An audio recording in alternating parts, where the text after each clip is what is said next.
જો ઉપરના ફ્લેટમાં છે ને રિનોવેટ કરવા આવ્યા તો અમે એક લાઈન બંધ કરી હતી અને એ બેઝિંગની નીચે જ હાર્વની આખી કીટ હતી.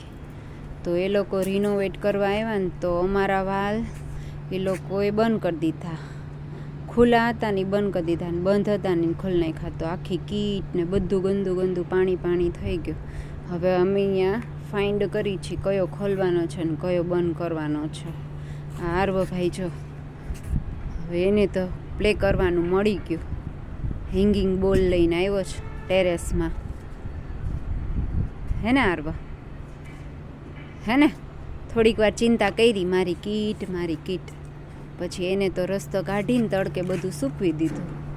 અડધું ગેલેરીમાં ને અડધું તડકે ને. કારવા ચાલુ બંધ કરો. મમ્મી ફોન લઈને ઊભા જ નીચે ગોતી છી જો આટલા બધા છે.